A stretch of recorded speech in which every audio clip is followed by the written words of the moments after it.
Hey everyone, welcome back to the Sports Psych Show. Thanks so much for joining me. Today I'm really excited to be talking all things mental health and well-being and also performance with Sarah Broadhead. Sarah, welcome to the Sports Psych Show.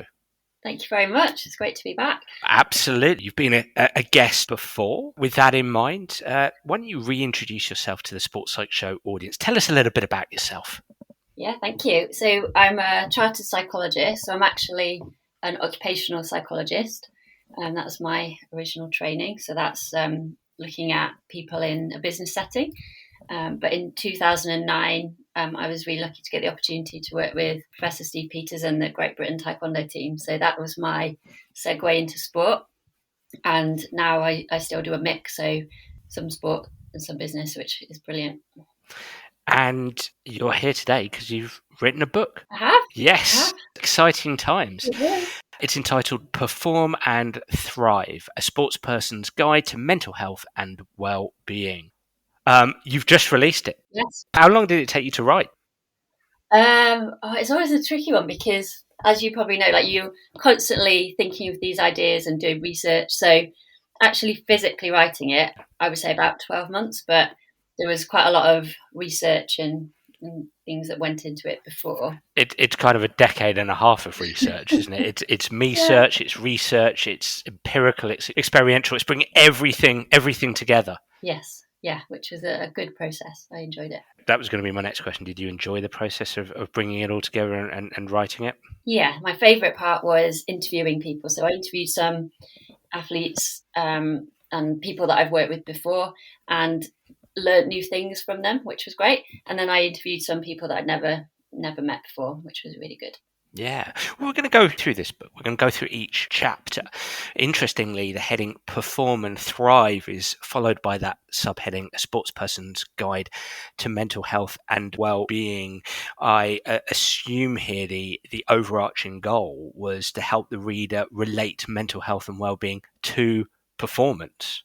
Yeah, absolutely. And my belief is that if you are looking after your mental health, if you're overall in a good place, then you're more likely to perform. So you can perform at a high level or at your best for short periods of time if you're struggling, but it's that sustainability that I wanted to look at. I thought, what is it that allows people to keep going in their sport, keep enjoying it for long periods of time? And I think that foundation is your mental health and well-being. And you open the book by helping the reader define what mental health and well-being actually are. So I'd like to unpack that a little bit because quite often when people ask me about the world of sports psychology and I've spoken to them about the performance piece and the learning piece and then I move on to mental health and well-being, people hear these terms all the time but don't necessarily have a succinct or even a comprehensive a definition, an idea of what these are and what they actually mean in the real world. So take us through how you unpack this in chapter 1, mental health and well-being. Yeah, I think mental health is a term that is used a lot more and it can be a bit of a catch-all for lots of different things. So someone might use it to say, oh, someone is struggling with their mental health and not in a good place.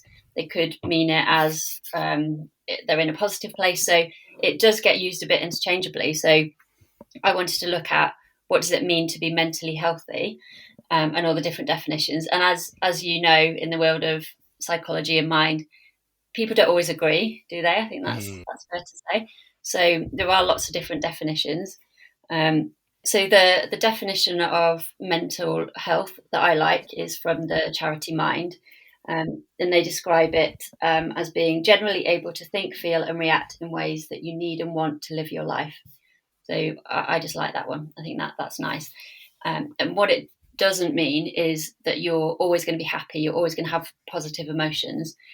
And on the other end is if you're struggling, if you're finding it hard to live the life that you want to live, if your normal coping mechanisms aren't working, that would be the other side. And it is a spectrum, or it can be seen on a spectrum. So on any given day, you might move up or down. So we're not we're not aligned to either we are or we're not. We can move up and down that continuum, if you like. Yeah. And are you differentiating between mental health and well-being, or are you bringing those two terms together? I think that's the debate, really. If you look, What's your yeah. thought? So What's your thoughts? I do like the continuum one. Yeah. And there isn't like a clear, definite point when you can go, oh, I've moved over to that left-hand side and I've got poor mental health or I've got mental illness. There's lots of different characteristics that could say, oh, you're over on that left-hand side. And that's what I think mental health professionals don't always agree on, is when should you call something an illness, should you call something an illness? But it is generally, if it's having a significant impact on your life, over a prolonged period of time. Yeah, that's what you've got to Yeah. look out for. I mean, in terms of factors having an influence on your mental health, I mean, what factors might those be? I'm a sports person. What might influence my mental health? I'm a coach of sports participants and competitors. What factors might influence my players, my people's mental health? So that's why I split it into chapters, because each chapter looks at, or most of the chapters look at, some of those factors that make up the jigsaw puzzle. So I start by looking at the environment or the culture, and that can have a massive impact. So you might recognise yourself if you've been in an environment or a team that really works for you. You feel like you can flourish. You feel like you can be yourself. You might feel more confident. If you're in an environment that doesn't suit you, it can be really difficult. So I unpick that a little bit around what is a healthy or an unhealthy culture in sport.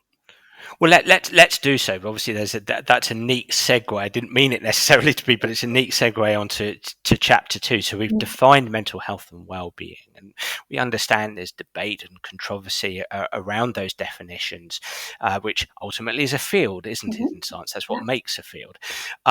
Chapter 2, you move on to culture. And culture impacting mental health. I mean, what is a healthy, for you, Sarah, and how you unpack this in the book, what is a healthy culture? What's the difference between a healthy culture and an unhealthy culture?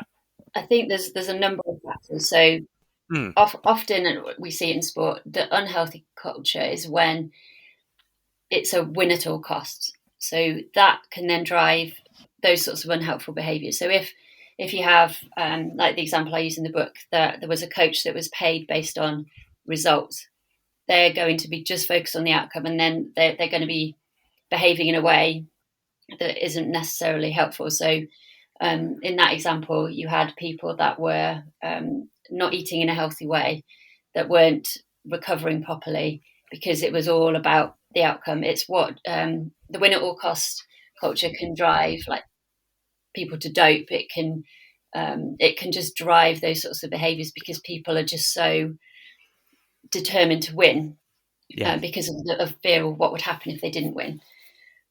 So that's one that we need to watch out for, because it can result in that, making weight in unhelpful ways, or just treating people in ways that are not great. What's the converse of that? What does a healthier coaching practice or coaching culture look like? So it's still wanting to do your best and win. Like ultimately, that's why sports people want to compete, isn't it? They want to do their best. They ultimately want to win. But it's more than that. So it's being able to, I think, keep it fun. So I think when you lose the fun in an environment, that's not great for people's mental health. Loads of people said, I really enjoyed my sport. That's why I got into it. And then it got really serious and we weren't having fun anymore. And then they might drop out, or they might mentally struggle. So definitely keeping it fun. Not every session is going to be fun. You're going to have some training sessions that are really hard, but as an overall ethos, the culture should be promoting fun and enjoyment, and recognizing more than the outcome, because even the best people in the world, you don't win every single time. So what else can we be getting from this experience? Is it that we're inspiring other people? Is it that we're putting something back into our community? Kath Bishop talks about this in her book a lot, The Long Win. Yes. And I think it's really important that that you have some other meaning other than just the outcome. There's multiple meanings there, not just outcome. It's teaming. It's value based. It's fun. I mean, on that word fun, I'm sure there are people listening in who may roll their eyes when somebody says, "Oh, it's about having fun," especially if we're talking about the elite or the developing elite level, both of which environments you've historically worked in. Yeah. And it's really important to emphasize that, you know, for this book, you've taken from your own experiences, but you've also interviewed people. And I'm guessing you've interviewed participants and competitors who compete at the very highest level, and they are saying, "Hey, this has to be fun." Am I right in saying that, Sarah? Absolutely. Yeah. Because then it allows you, again, it's back to that sustainability. If it's hard work, like if you want to be the best, one of the best in the world, and perform at an elite level, it is tough. So if you can bring some fun and enjoyment into it, you're more likely to keep going to training. You're more likely to keep doing it for a longer period of time. And as you know yourself, like if you're enjoying something, you're probably going to try that a little bit harder or keep pushing through. You're going to have more positive hormones going through your body. Like it's just going to have lots of benefits. So I think being overly serious, it isn't helpful. Well, you've written this book and you've borrowed from your experiences working within Olympic sports teams. You know, for example, you talked about Taekwondo. So you've got this experience of working with competitors at the very highest level. And you've talked about I suppose, the quantity of practice. We have to practice a lot. We might avoid talking about working hard, but we've got to practice a lot. I'm guessing it's an interpretation thing, right, Sarah, in terms of they are interpreting that as, hey, this is fun. It will be tough, but at the same time, this is fun. Yeah, and if you think, right, you're doing a weight session, or like, can you do it with other people so that you can, in your little breaks in between, you can talk to them and then you back to focusing. Like it doesn't always have to be just miserable. No. It can be enjoyable. And some of those environments can be, I've been in quite a few where they can appear quite miserable on the surface, with people's mental health actually potentially suffering as a consequence. Yeah, and I think a lot of it comes from fear. So it's a fear of failing or a fear of messing up, and that if you're in a state of fear and you're seeing threat around you, it's very hard to have a laugh or have fun, or but you're more likely to see something as a challenge if it's fun and it's something we can strive for, rather than going, oh, we have to do this, otherwise we're going to fail, and it's this huge threat that's hanging over us.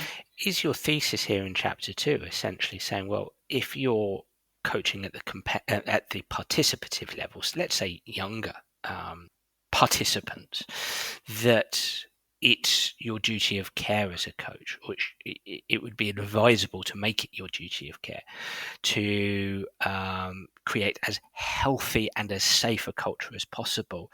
And if you're coaching at the competitive level, adult elite level, developing elite level, that it's one should strive to make it their duty of care to continue to have a healthy and safe coaching culture. Absolutely, yeah. I think I talk about power a lot as well in coaches or people running teams, that you have a lot of power and responsibility, and you often you are the one that shapes the culture, or you have a big influence on the culture. So how you talk to people, what you reward, like how you talk to them if they've had a loss, is really important. One of the people that I spoke to in the book said that often the team around them, if they lost, they didn't have a good performance, they'd get ignored. And that's when you need the most support. You need someone going, right, what can we learn? How can we refocus for next time? Whereas if you won, everybody wanted to talk to you. And it's those little things that shape a culture. Chapter 3, you ask people to start understanding themselves. Understand yourself. Now, when I was a young, ambitious golfer growing up, I was just focused on my golf swing. I didn't even begin to think that I should understand myself. Now I'm older and maybe slightly wiser. I get this, but why would I need to understand myself?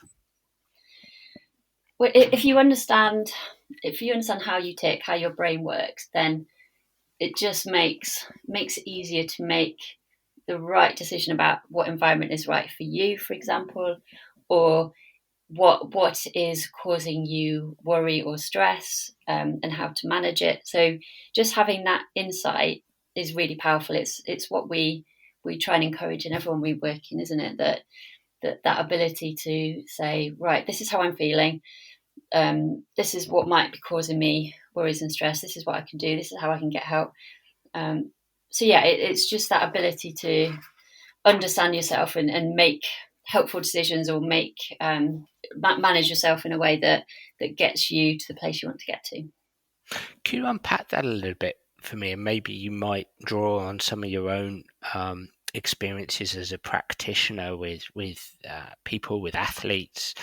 How does somebody? Are there any specific ways, specific exercises that people can use to be able to understand themselves better? So one that I really like, and I do it with sports people, I do it with business people, is understanding what's important to you. And this can change over your life. So like I said, when you're a young golfer, as opposed to now, your values might be different. There might be some that are similar. So it's saying, yeah, what's important to me in life, and then checking that you're living in line with those. So if we think of relationships or family as a value, but you're then neglecting that because you're away all the time, or when you're with people, you're not really fully present because you're really worried about the game you've got the next day. It just reminds you of what's important. And you're thinking, right, if I look back at the end of my life, would I have been happy with the way that I lived it, and that I spent time in proportion to what was important to me? Values offers a framework for your life, and so subsequently helps you engage in more consistent behaviours. Yeah, yeah. I think so. And it's a good exercise to do in that beginning, that process of understanding yourself. And if you pick a value, for example,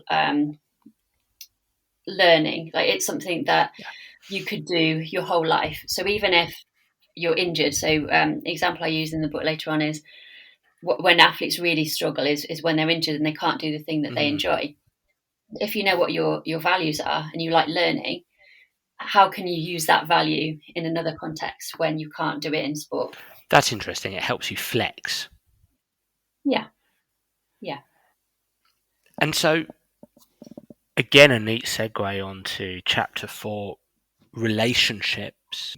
You speak to the importance of relationships with relation to mental health.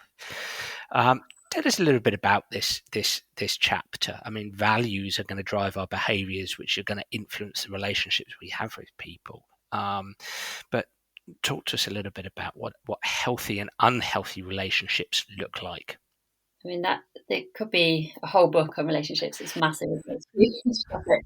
But I think sometimes when we talk about our own individual mental health, it just becomes about us as an individual. But we don't exist in isolation. We are always interacting with people. We're always having those relationships. So quite often when you dig down into it, if someone is struggling mentally, it's something to do with relationships somewhere.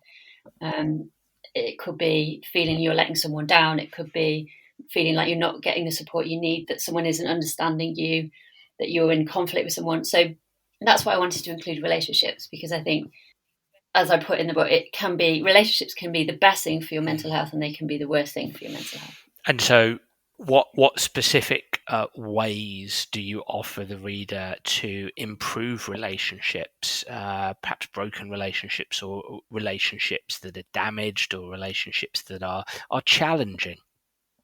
So one of them is, well, I just give people insight, or to have a discussion around what a healthy or an unhealthy relationship is. So I think if you can examine the relationship you're thinking of, and just think which aspects are healthy, which are unhealthy, um, And then you might say, well, actually, I could have a conversation with that person about this particular thing. I'm not saying this is easy at all. I think particularly for young athletes, and say the relationship is with your coach or someone in a position of power, it's not always easy to do.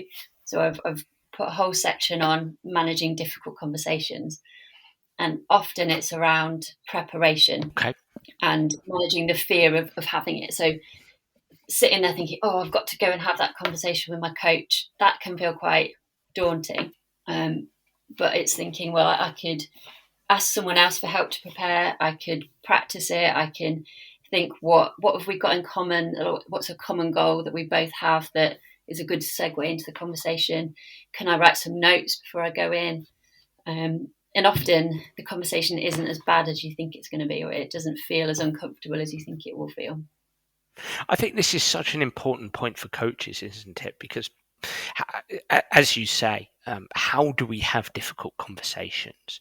And I think maybe historically, and this is going to be a very broad brush statement, so please excuse me, but historically, maybe coaches have said, well, that's a difficult person, that's a difficult player, he, she, they are difficult. I'm not going to deal with that. At the very elite end of sport, it's, certain sports where they might actually the player might have to leave the team without much effort being made to have a difficult conversation that might manage that relationship better. And I love what you're saying there about preparation. We prepare to play, don't we? But we don't necessarily see our job as coaches as we're going to prepare to have a difficult conversation with somebody. Yeah, absolutely. And it's about people understanding each other as well. So if there is a bit of conflict or difference of opinion, it's understanding why do they think that? Where are they coming from? One of the coaches, so he was a racing driver. He was a junior Red Bull racing driver, and he is now a coach. And it's often the way, isn't it, that you only appreciate how hard it is for coaches once you become a coach. So as an athlete, you can't always appreciate the challenges of being a coach. But he would say he would take his drivers away from the track, go and have a coffee, and just talk to them about things not related to what they're doing, the driving. And one particular driver was really struggling at that point. And he was chatting to him, and it turned out there's things going on at home, and he wasn't able to sleep as much. But he just thought, oh, he's just not trying very hard. He's not very engaged at the moment. So yeah, it's those sorts of things, trying to understand what's going on for that person. Empathy is so important, isn't it? Yeah.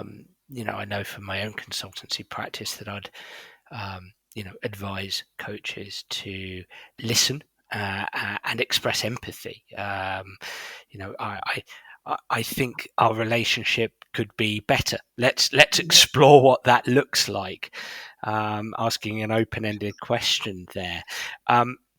Tell me a little bit more about, again, just whether it's diving into the book or diving historically into when you've worked with coaches and mediated between themselves and players, or you've advised coaches. What other ways are there for coaches to deal with challenging conversations? I think you were spot on when you were talking about that listening bit, and I think it's something that we can all improve on, because we're often listening. We're often just waiting to speak and put our point. And we've already decided what we're going to say, or we've already decided that we know what they're going to say. And so yeah, that I think is a skill that all of us can practice, is sitting down in front of someone with no agenda, no expectations, and just listening to them and asking questions and seeing where it goes and seeing how much you can understand about them, rather than you've already decided what you're going to do, you've already decided what you're going to say. I love what you said there, because it makes me think of, and this might sound quite transactional, but it makes me think of utilizing conversations with people as opportunities to practice listening. Yeah. No, I agree. And I think it's for coaches as well to understand what the players' goals or dreams are. So not every person that takes part in sport wants to get to the top level. Like some do, but not all do. So Trevor Painter, who's one of the coaches that I interviewed, he coaches Keely. She's an 800-meter runner, but he said he's got a coaching group, and he just assumed that they all wanted to keep progressing and move up and become elite. And then he did the values exercise with them. So we asked them to pick their top 4 values and explain why they picked them. And this one particular person just wanted to be sociable, and that was important to them. And they were almost there as a route to hanging out with people. And yeah, they enjoyed running, but it wasn't about. So he was like, well, okay, I don't need to push them as much, or I know what their goals are, so it's just a lot easier. It influences coach behaviour. It influences coach practice. Yeah. And then once you know that, you can kind of work with it better. And again, borrowing from your experiences within Olympic teams, everyone there is invested in being elite. But I would imagine it's similar in as much as setting these values can help a coach be more robust with their conversations with their people, the competitors they're working. Yeah, and what I found in that environment, in that Olympic environment, is you'll get some people that are there because they feel like they should be. So they might have the talent, or the coach has said, "Oh, you can be brilliant," or they felt pressure from their family. Not, I'm sure the family never consciously said it, and you dig down and get to know them a bit better, and actually they're doing it for someone else's dream rather than their own, and that's not a very comfortable place to be, and that's why they might be struggling. Demonstrates the importance of the coach taking time. Again, we're still on this relationships piece here, but we're really going across all the chapters here. For the coach to take time to sit down with players to get to know them, because those insights again drive how they approach challenges with those players, those competitors. Absolutely. And if you're coaching a team sport, and you might have a number of people, that can be challenging from a time perspective, but even 1 or 2 minute conversations, or you'll still pick things up from people, or doing the values exercise, just getting people to write down, you'll learn, you'll get some really good insights fairly quickly by doing that. This conversation reminds me of the conversation I had with Elliot Newell. We talked about his work at the English Institute of Sport. So with Olympians at the Olympic level, and just really not tarnishing that experience with this broad brush of what everybody just wants to be elite. And so everybody's grinding, and we're all in, and we're grinding, and it's 100% work hard all day, every day. It's, well, no, there's lots of individual differences here, and there's lots of needs, wants, hopes, doubts, beliefs, expectations, values, and so on and so forth. So again, no question, Sarah, but just that sort of kaleidoscope of different experiences and different ways of treating people. Absolutely. And finding what works for that person. So I think Catherine Granger, she's probably quite unique in that she was able to compete at the highest level in rowing and do a PhD. But she found that balance really helpful. She said, if I was having a tough day on the water, I could go into the library. So I'm not saying everyone should do her PhD alongside that. But it worked for her, and for other athletes, they like to have something else going on, so that if it hasn't gone well for you that day in your sport, you've got something else, and that comes back to the identity thing. If your whole identity, your self-esteem, everything about you is just on your sport, and you get injured or it isn't going very well, then you can be in a bad place. You mentioned Catherine Granger there, superhuman that she is, winning Olympic medals and doing a PhD. And I know from a lot of the memes on social media like Twitter that people doing PhDs, the memes tend to talk about stress and fear and anxiety, and I'm using that as another neat segue onto the next chapter, which is about managing stress and fear and anxiety. We tend to use these words interchangeably. Yes. I mean, I know I do when I write. Get a little bit lazy with it, and I think we can kind of at the surface level get away with that. Yes. But certainly when we drill down to the academic work, I think it's useful to probably at the applied level as well, it's useful to have a distinction. So can you distinguish between stress, fear, and anxiety for us? Because I know that's how you open this chapter. Yeah, yeah. And you're right. I think that's because people just use it, oh, I'm really stressed, or oh, it's a nightmare, I'm so stressed.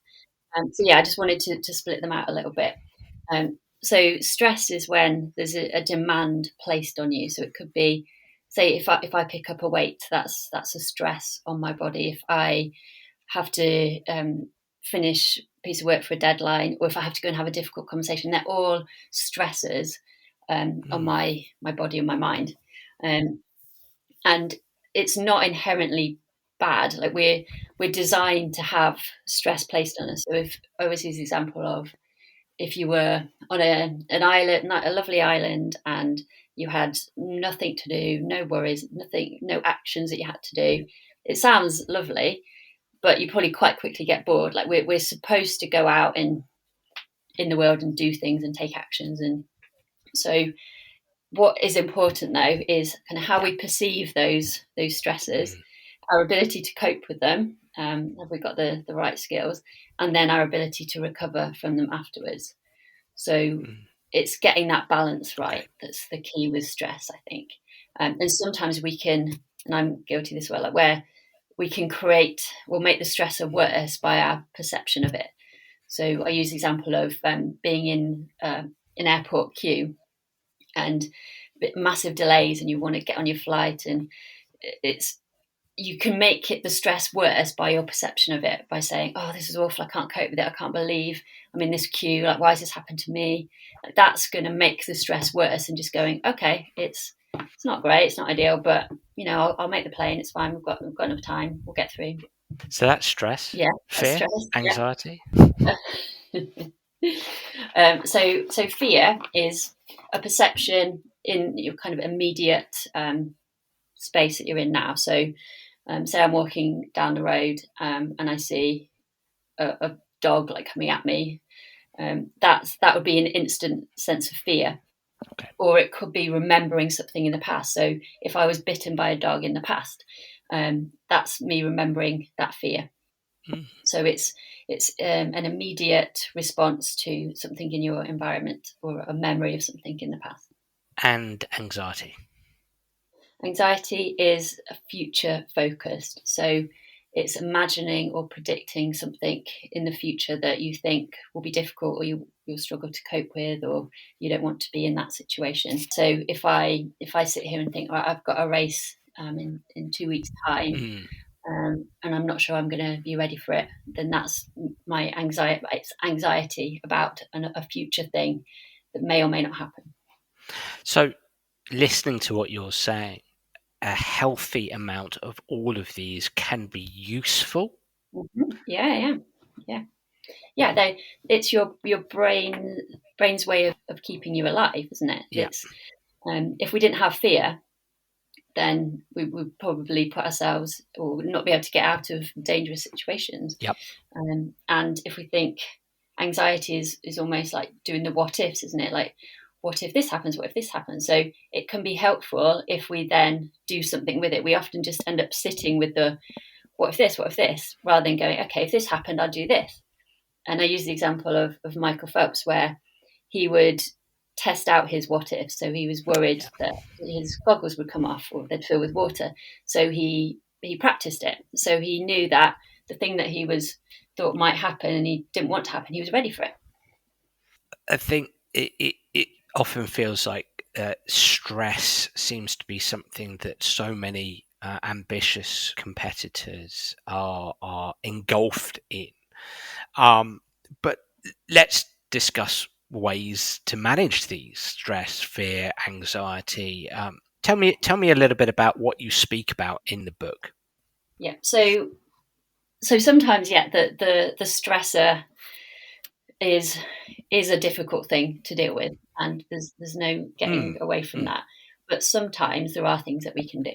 So often I see this with athletes, that they could remove or reduce the stress by being a bit more planned or prepared. So if you think, right, you've got your training plan, you've maybe got some exams there, or you've got to travel there, Like you can just map it out and say, right, I probably need to maybe reduce my training a little bit that day, or I know I'm going to be really tired from travel that day. So you can just start to reduce some of that stress or prioritize things. So just think, I'm not going to be able to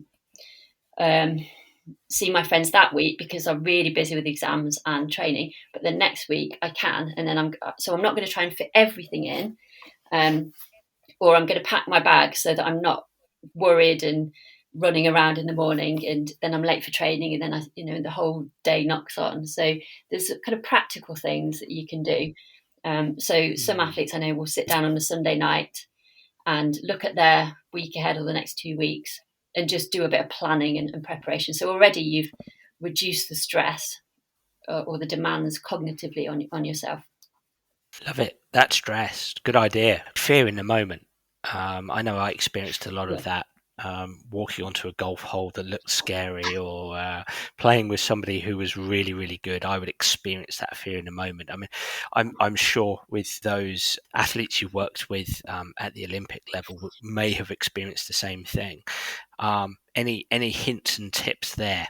So ideally, like you said, you would do the work before you got to the Olympic final. So you'd do lots of work about focusing on your plan or addressing the worries and fears that you had. But like you said, sometimes you will still experience that in the moment. So I'm a big fan of breathing methods. And there's something called the physiological sigh. So I learned this from a professor called Andrew Huberman. You might have heard his podcast. He's really good. Yep, Huberman podcast. Exactly, yeah. So he talks about this physiological sigh. Not very easy to say, but easier to do. And it's about having a longer exhale than an inhale. So when you exhale, it slows your heart rate down. Yep.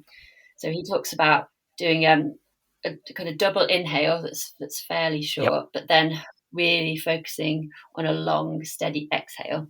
So in that moment, if you're feeling like you've got adrenaline and your heart's racing and you're breathing a bit more shallow, it's something you can do to bring your physiology back down again.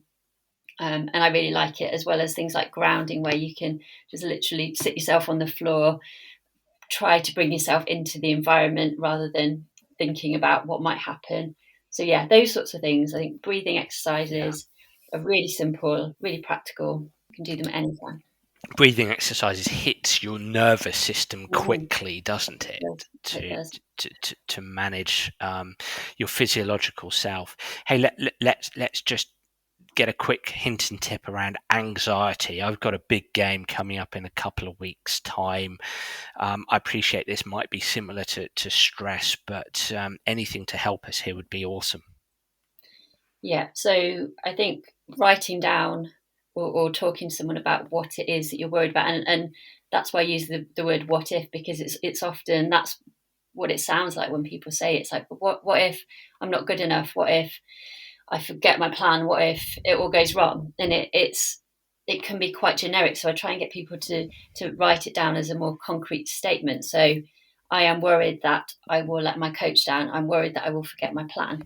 And then you can address that kind of concrete worry, and either with evidence from past performances, or is that statement true? Is your coach going to feel like you've let them down? How do you know? So then it's coming back to what can you control or influence. So normally what you can control or influence is focusing on your plan, focusing on your breathing, focusing on doing the best that you can. Back to the what if planning. So if you're worried about a particular thing, can you recreate that in training so that you're ready for that situation? But I think the big thing is just getting that perspective. Like if you feel like if you don't perform to the outcome that you want, your life is over and you're a personal failure, you're more likely to feel anxiety. So it's getting some perspective of saying, yes, it's important to me, but my life won't end. The world won't end if it goes wrong. I'll learn something from it. I will work on those skills for next time. But it's trying to get some perspective in it, I think. Chapter 6, physical and mental rest and recovery. Yes. With the risk of asking what feels like quite an obvious question. But I, from my experience, know that it's less than obvious. Why is this important? I suppose we get why physical rest and recovery is important, but why might mental rest and recovery be important? Yeah, because if you're constantly thinking, worrying, having anxiety about the future, it uses up energy as it does physically. So like you said, you wouldn't physically train, I hope most people wouldn't, like all day every day. You accept that you need to physically recover, but it's giving your mind that opportunity to focus on something else. And like we already said, it will maybe hinder your relationships as well. Like if you can't be focused on the person that you're with or another activity that you're doing, you're not going to enjoy that as much, or it's maybe going to harm that relationship. So it's important to be able to think of something else other than your sport. I personally preach this, but I find it difficult to practice. I'm thinking sports psychology 24/7. That probably sounds quite sad, really, doesn't it? But no, I exaggerate. I caricature my state of mind a little bit there, but I'm often thinking about it when probably I need to take my mind away from it. It's hard. Why is it? Why is it hard? You unpack this really well in this chapter. Why is it hard to actually have that mental rest? Easy to say, or sorry, simple to say, not easy to do. Yeah. And if, of course, like if you enjoy something, if you're passionate about it, if you care about it, you're going to think about it. I'm the same. Like sometimes I'll be in the shower thinking about, especially when I was writing the book, that was really hard to switch off from. But I think it's picking the times or the activities where you really want to be focused on that thing. So if I was out riding my bike with my friends, I wanted to be there for that.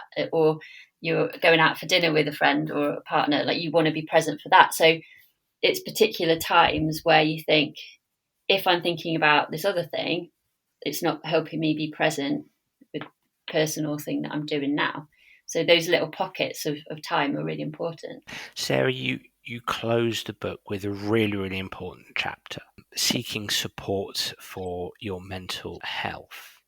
I'd love you to speak a little to this, because I know so many, having fielded emails, calls, and so on and so forth from coaches who are a little bit lost when it comes to finding support for their players, and participants, competitors, players themselves, reaching out, looking for support. It's not always obvious what processes can help them, what practices can help them, who can help them, where they can find help and support from. So just unpack this chapter a little bit for us. It's a chapter on support. I think initially, I think people can have fear around. So they see someone that's struggling, not doing too well. There's a fear that they might do or say the wrong thing. And it goes back to that listening bit. Like if you can be comfortable sitting with someone, even if they get upset, even if you don't know what to say, but you're just there for them. So Sarah Stevenson used a good example. Like she really sadly lost her parents really close to each other. They both passed away with cancer, and she just said people just didn't know what to say, or they would avoid her, or they'd avoid the topic. And she was like, I'd rather just someone came up to me, gave me a hug and said, sorry, I don't know what to say, but I'm here for you. And so I think there's something around just being comfortable around someone that is finding things hard, and showing that you're listening to them, and not like, oh, I don't know what to say and I'm just going to avoid you because it's really hard and uncomfortable. So there's definitely something there, and then you could help them or signpost to support. But it's not kind of go, oh, I'm not even going to speak to you because I don't know what to say. Like we're not going to make things worse if you're just there as another human being for them. And then as with much of these things, it kind of depends on the area you live in, potentially, for the support that's available. Sometimes you might have to pay for support. So we know sometimes that we can't always, there might be waiting lists for certain types of support. But this chapter really just talks about what to expect. So if you went to your GP, what might you expect? what's the difference between a psychiatrist and a counsellor, and what sorts of types of therapy are there, because there's just loads of different types, aren't there? And it can be a bit overwhelming, but it just breaks them down a little bit. The most common one you probably get in this country is cognitive behavioural therapy, which is where, as it sounds, you're looking at your cognition, your thoughts, and you're looking at your behaviours, and they'd work with you on those aspects. It's an important chapter because it's not readily obvious whom people turn to, where people turn in terms of getting information. So I think you finish the book on really, really important information for all those involved in sport. Yeah, I wanted to cover it because, like you, I get asked a lot, where can I go, or where can I get help from, or what does this therapy mean? And I just wanted to give some examples of some athletes that have gone and got talking therapy, Okay. and just to understand their experience.